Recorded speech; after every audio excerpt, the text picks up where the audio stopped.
Dando continuidade ao nosso tema de teoria dos grafos, nesta aula nós falaremos sobre dois tipos importantes de grafos, árvores e grafos bipartidos. Então, os objetivos dessa aula são apresentar algumas categorias de grafos, vamos falar sobre árvore, árvore geradora, floresta, grafo bipartido e grafo bipartido completo. A ideia, então, é capacitar o aluno a usar esses tipos de grafos para modelar e resolver os problemas computacionais. O problema da aula de hoje é um problema sobre grafo bipartido e eu pergunto para vocês se o grafo apresentado aí, ele é ou não bipartido, tá? Então, na aula de hoje nós veremos o que é um grafo bipartido. Então, recordando, um grafo ele é um conjunto de vértices e de arestas, não é? Então, nós vamos hoje, nessa aula, falar sobre grafos não orientados, tá? Então, lembrando que são aqueles em que as arestas não têm uma orientação definida, tá? Então, eu posso caminhar tanto do A para o B, quanto do B para o A, ok? O que é uma árvore, então? A árvore é um tipo específico de grafo, alguns dizem que é um grafo mais simples que um grafo, e é bastante utilizada na computação para modelar diversos problemas computacionais. Inclusive, as árvores são bastante utilizadas como estruturas de dados nas implementações para a resolução de problemas. Então, uma árvore, ela vai ser um grafo que tem duas propriedades. Ele é conexo, ou seja, não tem nenhum nó desconexo dos demais, e ele é acíclico, ou seja, não tem um ciclo, tá, nesse grafo. Então, eu consigo ter um caminho para os meus nós, mas eu não tenho um ciclo nesse grafo, tá? Então, o caminho aí vai ser único. Daqui a pouco a gente vai ver algumas propriedades das árvores. Então, por definição, a gente também sabe que um grafo que tem um vértice e nenhuma aresta também vai ser uma árvore, tá? Então, por exemplo, aqui nós temos um exemplo de uma árvore em que eu tenho aqui 9 vértices, do A, aqui ó, A, B, C, D, E, F, G, H, I. Esses são os 9 vértices da minha árvore e eu tenho 5 deles com grau 1, que seria aqui o A, o C, o H, o I e o F. Esses nós com grau 1, esses vértices com grau 1, eles serão chamados de nós folha na árvore. Então, na verdade, aqui a gente está vendo uma árvore dessa maneira, mas geralmente a gente vê uma árvore assim. Na computação nós ilustramos árvores dessa maneira.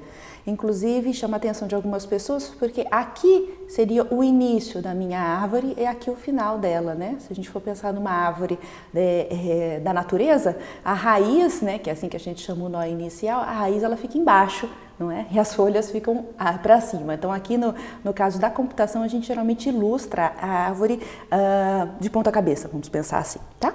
Então, falando um pouquinho sobre a terminologia, na árvore a gente pode chamar os vértices de maneira diferente, de acordo com a nossa necessidade, tá? Para a modelagem do problema. Então, por exemplo, cada vértice na árvore, geralmente nós os chamamos de nó da árvore, tá? Mas é um vértice, porque a árvore é um grafo, também a gente pode chamar de vértice, tá?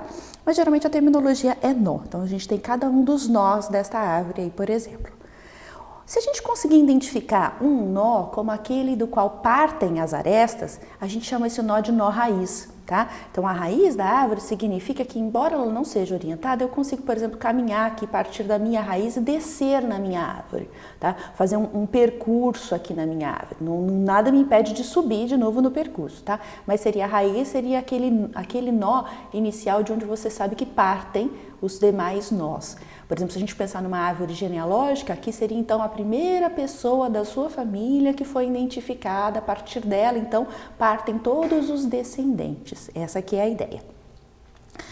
Os nós que têm grau 1, eles são chamados de folha, Então, por exemplo, por que eles são importantes? Porque uma vez que eu caminho na minha árvore, quando eu chegar num nó folha, daqui eu não parto para nenhum lugar. De novo, eu posso voltar, subir na minha árvore de novo, Mas se eu estiver fazendo um percurso aqui, por exemplo, em profundidade, quando eu chegar neste nó aqui, que é uma folha, eu não parto para ele, eu não sigo mais o meu caminho. Então, significa que eu já percorri todo esse lado, esse ramo aqui da minha árvore. Eu também posso chamar de pai aquele nó antecessor direto de um dado nó. Então, por exemplo, eu posso dizer que o B é pai do nó D, ou o C é pai dos nós E e F.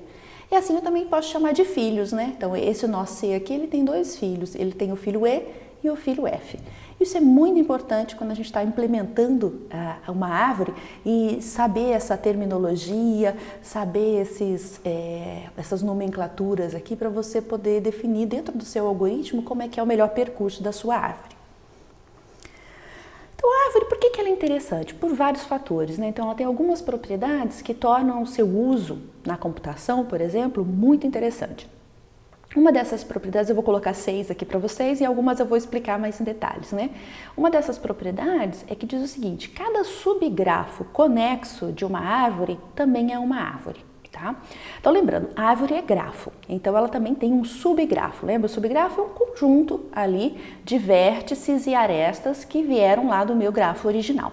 Então, o subgrafo de uma árvore, então a gente tem a árvore com seus nós e suas arestas e eu retiro ali uma parte desta árvore, tá? Então, aqui a propriedade está dizendo que cada subgrafo conexo de uma árvore também vai ser uma árvore. Isso é interessante porque, às vezes, a modelagem do seu problema, você quer trabalhar ramos da sua árvore, né? Então, as subárvores que tem ali dentro da sua árvore original. Então, o que a gente está querendo dizer aqui? Para um subgrafo ser uma árvore, ele tem que ter as propriedades de uma árvore, ou seja, ele tem que ser conexo e acíclico. Bem, conexo, ele já é pela definição, não é? Pela própria especificação da propriedade. Eu falei, cada subgrafo conexo, então eu já estou dizendo que ele é conexo, tá? Então, uma das propriedades, das restrições para que um grafo seja uma árvore, ele já está satisfazendo, que é ser conexo. E agora, então, eu tenho que verificar se ele é acíclico. Vamos supor, então, por contradição, que existe um ciclo no meu subgrafo, tá? Então, eu peguei lá na minha árvore original, peguei um subgrafo, e agora eu vou supor que existe um ciclo. Bem, se existe um ciclo no meu subgrafo, vocês concordam que todas as arestas do subgrafo veio da árvore original. Então, se existe uma aresta ali que forma um ciclo, ela também veio do meu grafo original, tá? Então, um ciclo no subgrafo necessariamente implica que tinha um ciclo no grafo original, o que é impossível quando que eu falei que o subgrafo de uma árvore. Então, eu já disse que a árvore já disse que o grafo original de onde veio o subgrafo é uma árvore. Então, eu sei que aquela árvore é acíclica. Tá? Logo, o subgrafo também vai ser acíclico. Então, isso daqui quer dizer que cada trecho que você pegar, ramo ou substrato, né, vamos pensar assim, que você pegar da sua árvore, ele também vai ser uma árvore. Isso é interessante para a gente fazer a modelagem computacional dos problemas usando árvores, por exemplo. Outra propriedade bastante interessante de uma árvore é que existe um único caminho entre cada par de vértices. Tá? A gente sabe que tem um caminho porque a árvore ela é conexa, não é verdade? Então, quais são as premissas que nós temos? Vamos chamar essa nossa árvore de T, vamos pegar 2 vértices quaisquer aqui, o U e o V, dessa minha árvore T.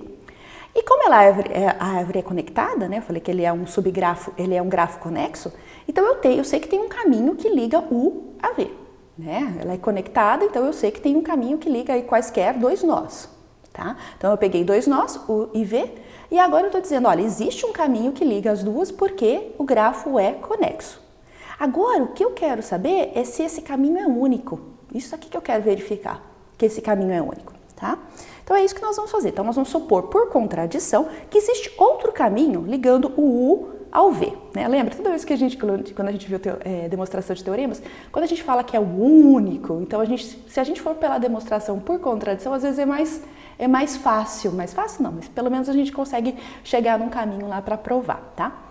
Então, eu tenho um caminho P, isso tem mesmo porque a árvore ela é um grafo conexo, tá? Que vai ligar o U ao V. Agora, eu estou supondo que existe também um outro caminho, que é o Q. Vamos ver isso graficamente, né?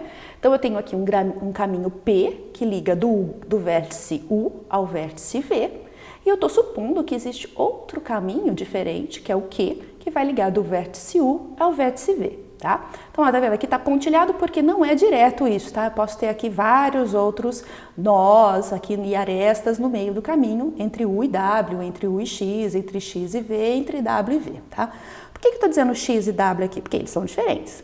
Então, em algum momento, eu tenho que ter aqui no meu caminho Q um nó diferente do que eu tenho no meu caminho P, um caminho diferente, né? Porque se fossem todos os nós iguais, eu estaria percorrendo o mesmo caminho aqui, né? Todas as arestas iguais, tá certo? Então, vamos lá. Então, se eu tenho nesse meu caminho P e Q, se eles são diferentes, então existe uma aresta aqui no meu caminho P que não está no Q. não é? Então eu vou supor aqui que essa aresta está, por exemplo, entre dois vértices que são o x e o y, e estou chamando essa aresta de K. Tudo bem, pessoal? Tá? Então são caminhos distintos, então eu tenho algum nó aqui que é diferente daqui, então eu vou ter uma aresta aqui, né, que eu estou chamando ela de K, que é diferente da que eu tenho em Q, tá? E aí eu posso então olhar para esse P como uma concatenação de dois caminhos, né? Então eu posso pegar o meu caminho P e dizer, olha, ele é esse trecho antes da aresta K e esse trecho depois da aresta K, aqui ó, concatenados por meio da aresta K. Foi isso simplesmente que eu reescrevi aqui, tá? Além disso, que eu posso pensar o que também? Então eu posso criar um subgrafo H, que eu estou chamando, que é uma parte lá da minha árvore original, não é? Meu grafo original, que ele vai ter todos os vértices que estão em P e Q, menos essa aresta K aqui, tá? Então eu tenho um subgrafo que tem tudo, menos a aresta K, tá certo? Aí eu posso fazer o quê? Nesse meu subgrafo, eu posso criar então dois caminhos inversos, não é? Eu tenho um caminho aqui no P1, o inverso dele, então o P1 vai de U a X, o inverso dele então vai de X a U. Lembra, o caminho inverso é aquele obtido em que eu inverto todas as minhas arestas, não é? Quem era início vira, quem era nó de início vira nó de término, quem era nó de término vira nó de início nas arestas, tá bom? Então aqui está o meu caminho inverso de P1 e aqui está o meu caminho inverso de P2, tá certo? Então eu fiz um caminho aqui ó, de X a U no P1 menos 1 e fiz um caminho de V a Y no P2 menos 1, tá? Então que eu tinha aqui dois passeios, tá certo? Fiz os seus passeios inversos aqui, tá? O que eu posso pensar então? Então eu estou indo de X a U e de V a Y. Veja que tem alguém que conecta, né, de U a V, que é exatamente esse meu caminho Q. Olha, o caminho Q é um caminho que vai do U para o V. Então eu posso colocar Q aqui no meio deles dois para conectá-los, tá? Então eu posso fazer agora um novo caminho, né, um novo passeio aqui que seja, que ele vai conectar o meu P1 inverso com o meu P2 inverso por meio de Q. Tá? Então ele vai visitar todos os vértices aqui do meu subgrafo H, então o H agora é um subgrafo conexo, tá? E existindo aqui um caminho de X para Y que não está passando pela minha aresta K, porque quando eu criei um subgrafo, eu coloquei dentro dele todos os vértices e as arestas originais, com exceção do K. Então agora eu tenho um passeio que vai do X para o Y, tá vendo? Sem passar por K. Quer dizer que agora eu posso colocar a aresta K. A aresta K é aquela que liga o X ao Y. Bem, se eu colocar a aresta K ligando o X ao Y, o que vai acontecer? Olha lá, eu vou ter um ciclo, não é isso? Um circuito, né? E isso daqui vai contradizer a definição de árvore. E lembra que eu falei que o subgrafo de uma árvore era uma árvore, tá? Então eu vou ter que concluir que isso daqui é impossível. Então eu não posso ter um outro caminho que liga o vértice U ao vértice V. O caminho P, então, ele é único, tá? Então, dessas duas propriedades, eu posso, inclusive, derivar outras, né? Então, por exemplo, eu sei que, quer dizer que se eu adicionar, então, como o caminho é único, se eu adicionar uma aresta entre dois nós não adjacentes de uma árvore, eu vou criar um ciclo, né? Foi mais ou menos o que a gente fez aqui na nossa demonstração da propriedade 2. Além disso, como o caminho é único, eu sei que se eu remover uma aresta do meu grafo, ele vai virar desconexo. Ou seja, toda aresta na minha árvore é uma aresta de corte, tá? A gente sabe também, pela consequência da definição, que se a árvore tem pelo menos dois vértices, então ela vai ter pelo menos duas folhas. Tá? E uma outra propriedade que diz que o número de vértices em uma árvore é uma unidade maior do que o número de arestas. Essa eu vou também trabalhar um pouquinho mais com vocês. Eu estou dizendo então que, seja essa minha árvore, então um grafo, né, que eu tenho um conjunto de vértices e um conjunto de arestas, eu estou dizendo assim, olha, que dado que o meu conjunto de vértices tem cardinalidade n, o meu conjunto de arestas vai ter cardinalidade n menos 1, tá? É isso que eu estou dizendo, em uma árvore. E por que isso daqui acontece? Bem, quais são as outras possibilidades? Estou falando, olha, eu tenho n menos umas arestas, né? Que eu estou dizendo, ó, quantidade de vértices é uma unidade maior do que a de arestas. Então, quer dizer que a de arestas é uma unidade menor do que a de vértices, tá? Mas por que acontece isso? Quais seriam as outras possibilidades? Então, se o número de arestas não é igual a n menos 1, ele poderia ser menor ou maior do que n menos 1, certo? Se ele for menor do que n menos 1, o que vai acontecer? Eu teria, então, um grafo desconexo, não é? Se eu tivesse menos arestas do que n menos 1, meu grafo seria desconexo, e aí não seria uma árvore, tá? Eu estou dizendo que são os vértices e os arestas de uma árvore, tá? E se eu tivesse n mais 1, se eu tivesse uma aresta a mais do que o número de vértices, o que acontece? Eu provavelmente teria um ciclo, né? Tá? Teria um ciclo, porque o grafo, então, ou mesmo que seja um laço, né, pro próprio nó, vai ser um ciclo, tá? E aí não seria uma árvore. Então, para ser árvore, eu tenho necessariamente que uma árvore com n vértices tem n menos 1 arestas, certo? Então, essas 6 propriedades tornam a árvore bastante interessante para vários problemas, para modelagem de vários problemas, tá? Outros conceitos relacionados à árvore, nós já vimos um subgrafo gerador. Lembra? O subgrafo gerador de um grafo é aquele que contém todos os vértices do meu grafo original, tá? A gente também vai falar sobre a árvore geradora. Então, a árvore geradora de um grafo, ela vai ser um subgrafo gerador, que também é uma árvore, tá? Então, só combinando as duas propriedades. Ou seja, vai ser um subgrafo gerador, ele vai ter, então na minha árvore geradora eu vou ter todos os vértices que eu tenho na minha árvore original, e essa minha árvore geradora também é uma árvore.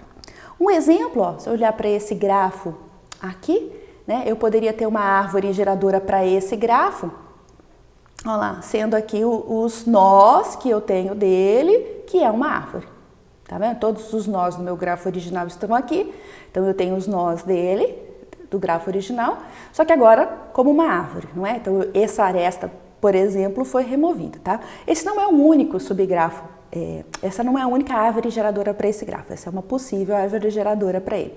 Então na árvore geradora a gente consegue fazer uma representação condensada, não é? Eu não tenho esse ciclo aqui, que dependendo da minha modelagem é desnecessário eu ter um ciclo, só me importa ter um caminho entre os meus vértices aí do grafo original. O que é uma floresta? Bem, se o grafo, se uma árvore, ele é um grafo conexo e acíclico, o que acontece numa floresta? Eu só não vou ter a propriedade de conectividade, né, de ser conexo, tá? Então a floresta, ela vai ser um grafo acíclico. Então ela é um conjunto de árvores, né? Então, por exemplo, aqui nós temos uma floresta. Eu tenho então uma árvore aqui e outra árvore aqui. Então, cada componente desse grafo é uma árvore e por isso ela é uma floresta. Ok? Então, de árvore, a gente já teve uma noção do que é, quais são as propriedades, o que é então uma árvore em relação a um grafo. Né? Agora eu vou falar para vocês sobre um outro tipo de grafo interessante.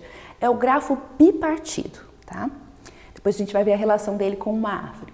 Então, dado um grafo, né, que tem lá um conjunto de vértices e um conjunto de arestas, a gente pode criar uma bipartição desse meu conjunto de vértices, em que eu tenho dois conjuntos. Pego esse conjunto de vértices e separo ele em dois. Um que eu estou chamando de V- e um que eu estou chamando de V+. De tal maneira que algumas propriedades têm que ser satisfeitas. Se eu unir os dois conjuntos, eu volto ao conjunto original, então quer dizer que ele é realmente uma partição, tá, desse conjunto original de vértices. Não existe nenhuma intersecção entre esses dois conjuntos, então ou um vértice pertence ao V- ou o vértice pertence ao V+, não há como ter nenhum vértice em comum entre eles, tá? E toda aresta do meu grafo, ela vai ter um extremo no primeiro conjunto dessa minha bipartição e o outro extremo no segundo conjunto dessa bipartição. Então essa daqui é a característica mais interessante aqui pra gente. Então quer dizer que eu separo o meu conjunto de vértices em dois conjuntos e cada aresta vai ligar um vértice do primeiro a um vértice do segundo. Tá? Não vai ter arestas dentro do mesmo conjunto aí da minha bipartição. Um grafo, então, que tem essa bipartição entre V- e V+, ele vai ser chamado de grafo bipartido, tá?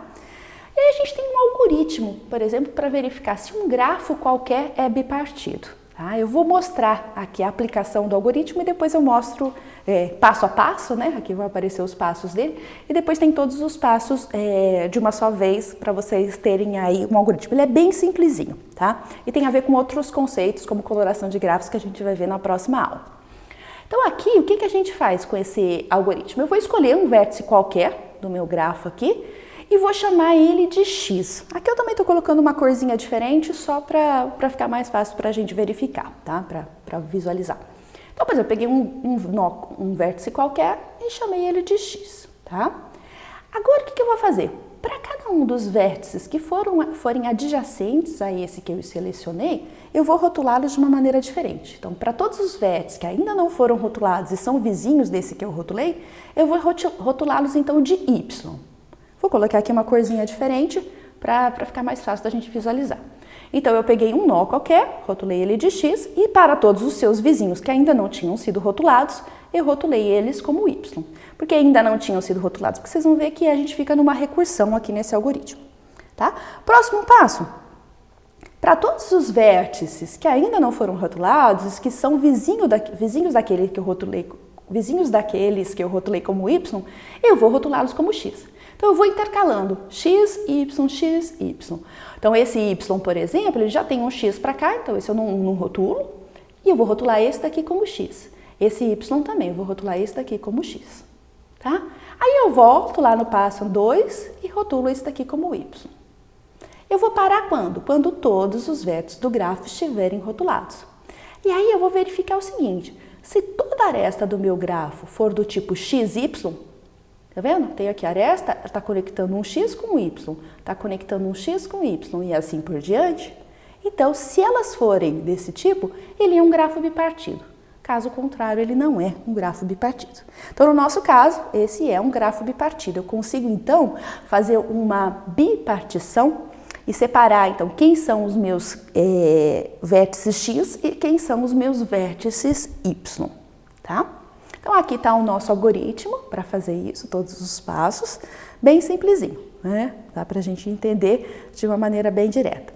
Vamos ver se vocês entenderam, então. Então, esse é o nosso exercício aqui dessa aula. Eu peço para vocês, olhando para esses 3 grafos que estão aí da letra A até a letra C, eu quero que vocês verifiquem se eles são grafos bipartidos, aplicando o algoritmo que a gente acabou de ver, ok? Façam aí que eu já volto para conferir com vocês.